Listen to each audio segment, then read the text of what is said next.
Nicușor Dan, labe nouă, le-a dat niște labe triste, labe nouă, vrând să înarmeze, să se înarmeze și mai tare, dar pro-occidental, nu pro-european, ci pro-occidental, cu bani din safe, da? Cu bani europeni, adică cumva să cumpărăm și arme americane cu bani europeni, deși America nu dă doi scuipiți pe noi. Cât de prostovan trebuie să fii să o ții tot așa langa în continuare după ce ăștia de la Washington ți-au trimis un subsecretar de stat la B9 sau la B9, la B309. Da? Și asta în timp ce Ucraina a sosit președintele Volodymyr Zelensky din Ucraina și n-a fost nimeni din delegația română să-l întâmpine astăzi, așa cum trebuia. Pentru că oamenii ăia totuși se sacrifică și pentru noi. Înainte de târgurile de Crăciun și de Paști ale lui Nicușor Dan, pro-occidentale, adică pro-atlantice, da? Cu bani europeni. N-a venit nici președintele Macron la B9. La B9, din nou, la B309. Da? Cam asta este Nicușor Dan, oameni buni. Nu o să ne lungim pentru că avem vești mult mai bune de pe frontul din Ucraina și din Rusia decât la B9. Da? Avem așadar vești de la Astrahan la Iaroslav. Rafinăriile de petrol și gaze din Rusia au fost lovite. De asemenea, forțele ucrainene au lovit un convoi rusesc în apropiere de Chasov Yar. Echipajele de interceptare Sting au doborât deja peste 100 de drone rusești, în timp ce atacul masiv cu drone al Rusiei continuă asupra vestului Ucrainei. Avem și imagini foarte, foarte sugestive cu atacurile rusești din această zonă, din mai multe zone de vest ale Ucrainei. De asemenea, Volodymyr Zelensky și prima doamnă Olena Zelenska au sosit în România. O să vedeți de cine au fost primiți. În orice caz, nu de o delegație românească, așa cum ar fi trebuit. Un rezervor de combustibil arde la stația de pompare a petrolului din Nurlino. La final vă prezint hărțile Deep State din perioada 9-12 mai și cele ale Institutului pentru Studiul Războiului. Așadar, de la Astrahan la Iaroslav, rafinăriile de petrol și gaze din Rusia au fost lovite de către ucraineni. Vă prezentăm un bilanț foarte, foarte interesant pentru ziua de astăzi. O zi de mare succes pentru Nicușor Dan la B9. Lipsesc și americanii, mă rog, de top. Lipsesc și francezii de top. Asta este politica lui Nicușor Dan, oameni buni. Asta este politica lui externă. A reușit să supere francezii și americanii nu dau doi scuipați pe noi. Deci anunțul acesta a fost făcut de către Statul Major General al Forțelor Armate ale Ucrainei astăzi, 13 mai. Potrivit acestuia, unitățile de procesare primară a petrolului AVT de la rafinăria de petrol Iaroslav, Rusia, au fost afectate. Produsele fabricii includ benzină, motorină, combustibil pentru avioane și sunt o componentă importantă în asigurarea logisticii armatei rusești. De asemenea, au fost confirmate daune aduse infrastructurii uzinei de procesare a gazelor din Astrahan, Federația Rusă, iar un incendiu a izbucnit pe teritoriul instalației. Avem de asemenea imagini foarte, foarte interesante, pentru că întreprinderea este un element cheie al infrastructurii de transport al gazelor și combustibililor rusești și este implicată în satisfacerea nevoilor complexului militar-industrial rusesc. Forțele ucrainene au lovit un convoi rusesc în apropiere de Chasov Yar. La periferia orașului Chasov Yar, forțele ucrainene au observat un convoi de trupe rusești și au lansat imediat un atac. Brigada 24 mecanizată separată a efectuat operațiunea în coordonare cu Brigada 427 a sistemelor automate. Peste 20 de soldați ruși înaintau deschis în direcția orașului Bahmut. Dronele FPV ucrainene au fost desfășurate rapid împotriva coloanei, distrugând remorca care transporta un ATV și ulterior țintind o parte din infanterie. Imaginile de pe camerele rusești arată o dronă ucraineană lovind un soldat, iar restul de dronă de fapt, lovesc pe alții în apropiere.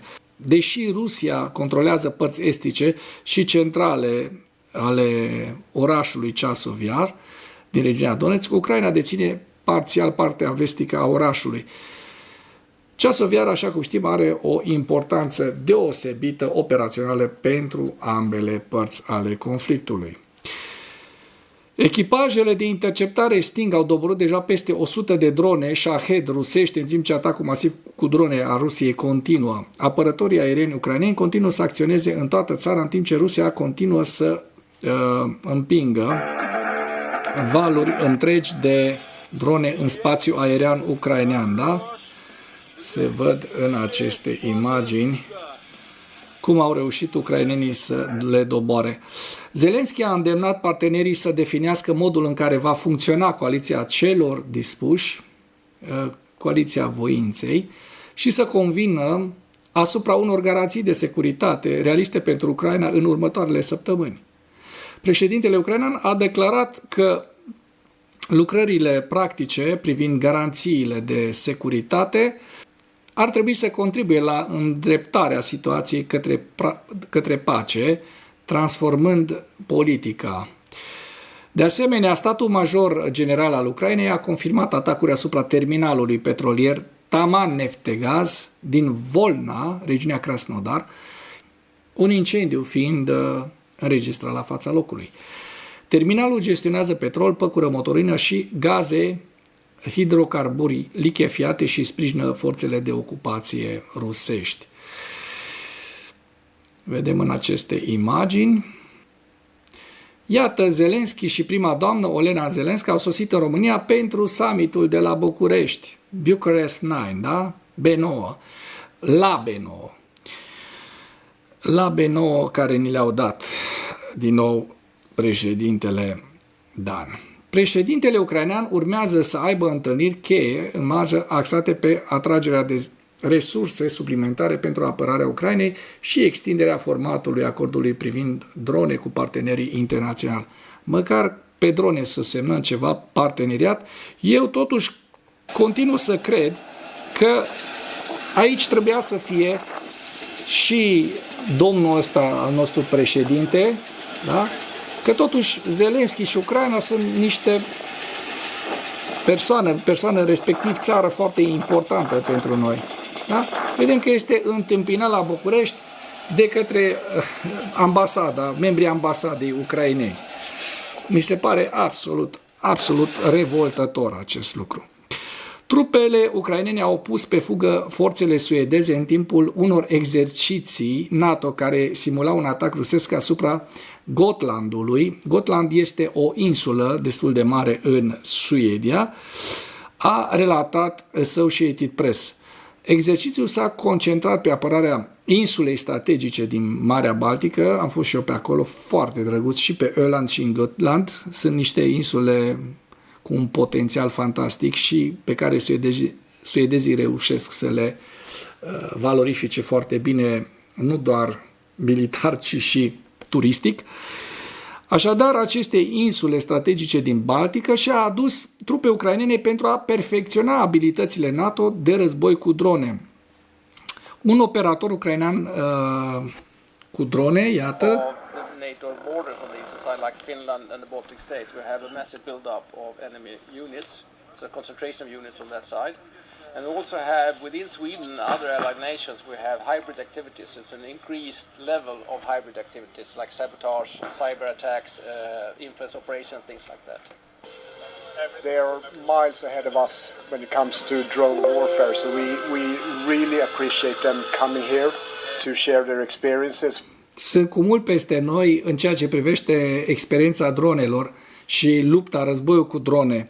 Ne bucurăm că sunt aici ucrainenii, deci se referă la armata ucraineană care este mult superioară celei NATO și nu doar celei suedeze, armata suedeză fiind una foarte, foarte competitivă.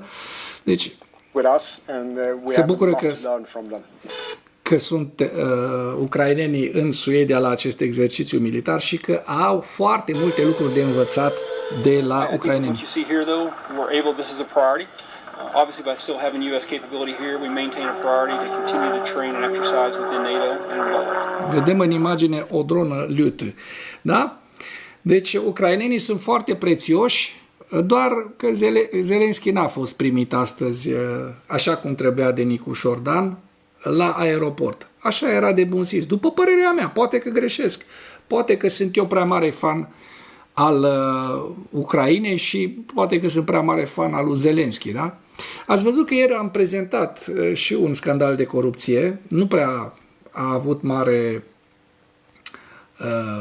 prea mulți fani acest videoclip, dar trebuie prezentate și lucrurile adevărate, adică Andrei Yermak, fosta mână dreaptă a lui Zelenski, este acuzat de către cei de la NABU și SAPO, parchetele anticorupție ucrainene, de dat cu jula din banii publici, de spălat de bani. O să vă las link-ul în comentarii, poate se uită mai multă lume la acest material astăzi. Dacă apreciați materialul și vreți să dați o mână de ajutor, nu ezitați să comentați, să distribuiți și să vă abonați la Animatura. Mulțumesc! Reprezentanții Ucrainei au declarat că Rusia a început un atac aerian combinat prelungit asupra unor ținte critice, folosind mai întâi un număr mare de drone de atac pentru a supraîncărca apărarea aeriană și a lovi amplasamente civile. Moscova intenționează apoi să lanseze rachete de croazieră aeriene și maritime plus rachete balistice, spun ucrainenii. Și vedem aproximativ 150 de drone rusești se află în prezent deasupra Ucrainei, majoritatea îndreptându-se, se pare, spre regiunile vestice, la joasă altitudine, pentru a nu putea fi reperate. Le vedeți în această zonă, asta este o dronă Shahed. Da? Iată un rezervor de combustibil arde la stația de pompare a petrolului din Nurilno. Se văd. O să vă prezint imagini și mai sugestive, da, cu aceste lovituri ucrainene în minutele care urmează, pentru că vorbim despre niște lovituri de foarte, foarte mare succes ale Ucrainei pe o linie destul de însemnată a Rusiei, dincolo de linia frontului, așa cum știm. Da? Și aici se văd și mai bine aceste lovituri. Ucraina atacând instalația de pompare a petrolului Nurilno din Bașkorostan. Da? Hai că încercăm să dăm pe mai mare. Se văd din mai multe unghiuri aceste atacuri, aceste lovituri. Da? Filmări făcute de către localnici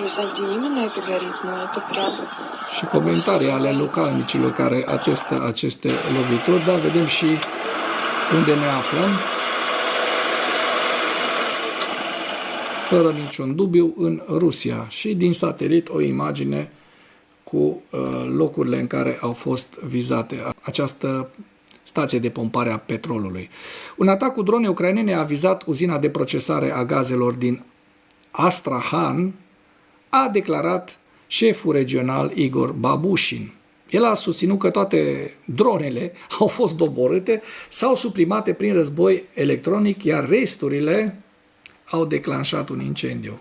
Deci ei tot timpul raportează 100% producție la hectar, doborârea 100% a dronelor. De asemenea, avem imagini cu atacurile dronelor ucrainene care au lovit instalația portoară Taman din Rusia peste noapte, aprinzând, se pare, până la 3 rezervoare de petrol la depozitul Taman Neftegaz. Sistemele rusești S-300 din Taman erau active, fiind raportate 4 lansări. Hai să vedem și imagini. și vă prezint imediat și din satelit, da? Imagini din satelit cu acest punct logistic rusesc din portul Taman. Trecem la ziua 1540 a războiului din Ucraina.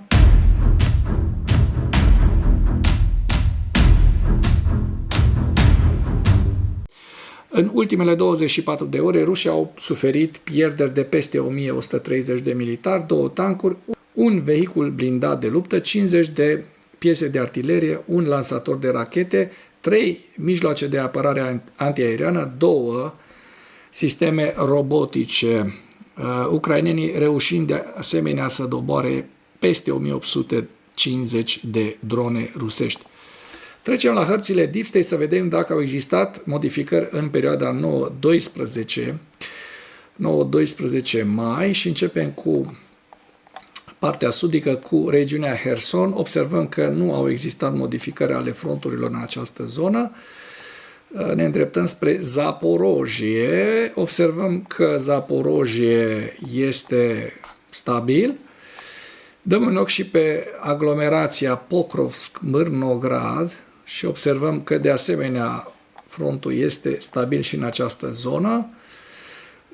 Observăm un avans rusesc de aproximativ 2-3 km pătrați, da? Se observă foarte bine, înspre Slaviansk, da? În această zonă, 2-3 km pătrați, pe care rușii au reușit să îi ocupe în ultimele 3 zile și, de asemenea, dăm un ochi și pe zona nordică. Începem cu zona Harkivului. Vedem în această zonă Harkiv. N-au existat modificări ale fronturilor în ultimele 3 zile. Între Harkiv și regiunea Sumă, de asemenea, unde frontul este destul de disputat, în această perioadă nu există mișcări, nici de trupe și nici avansuri rusești și nici în regiunea Sumă. Așadar, rușii în ultimele 3 zile, cu pierdere de peste 3000 de militari, au reușit să ocupe 2 km pătrați de teritoriul ucrainean. O veste care multora nu o să le placă, nici mie nu-mi place, și asta arată impotența lui Trump. Iranul și-a restabilit 70% din potențialul de rachete, în ciuda afirmațiilor lui Trump privind înfrângerea militară a Iranului. Da? Spun cei de la The New York Times, care citează persoane familiarizate cu rapoartele. Potrivit agențiilor de informații americane, Iranul are câștigat accesul operațional la 30 din cele 33 de amplasamente de rachete situate de-a lungul strâmtorii Ormuz. Acest lucru reprezintă o amenințare pentru navele de război și petroliere americane care tranzitează această cale navigabilă îngustă. Asta înseamnă un petrol scump și în continuare. Și apropo de ce spunea, l-am urmărit astăzi pe Grindeanu, care punea vina pe Bolojan pentru 11% inflație în România, făcându-se că plouă și făcându-se că noi n-am avut parte de nici un război în Iran, de o blocare a strâmtorii Ormuz, făcându-se că nu înțelege că petrolul de la 7,50 lei a ajuns, litru de motorină sau de benzină de la 7,50, 8 a ajuns la 10, 9,50, 10, da? O creștere cu peste 20% sau undeva la 20%, plus că i-au lăsat lui Bolojan PSD-știi lui Grindeanu, premierul Ciolacu, i-au lăsat un deficit bugetar de 9,3%. Asta s-a uitat.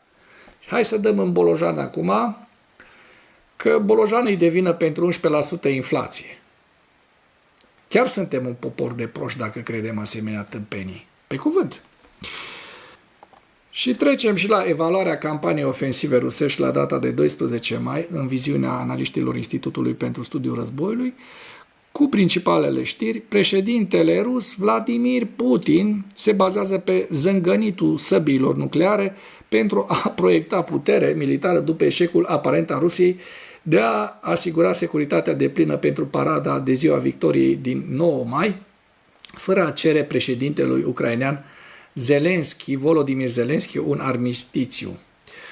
Postura lui Putin cu rachetele balistice intercontinentale Sarmat are probabil scopul de a atrage atenția de la performanța înrăutățită a Rusiei pe câmpul de luptă, în special în timpul ofensivei rusești de primăvară-vară 2026.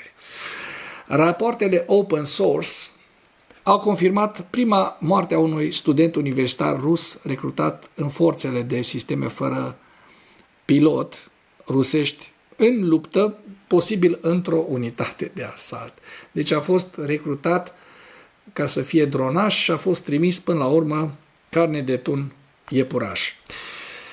Forțele ucrainene au avansat recent în direcția Slaviansk și în zona tactică Kostiantinivka-Drujivka, spun cei de la Institutul pentru Studiul Războiului, lucru care ne bucură foarte mult, iar forțele rusești au lansat 216 drone spre Ucraina în cursul nopții, lucru care ne întristează. La final vă prezint hărțile Institutului cu direcția Sumă. Nord-estul graniței ucrainene, vedeți în această imagine, Kharkiv, râul Oschil,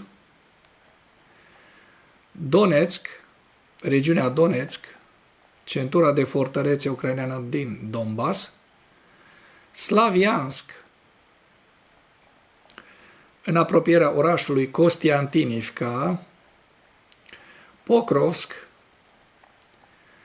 Novopavlivka și axa sudică, estul regiunii Zaporojie,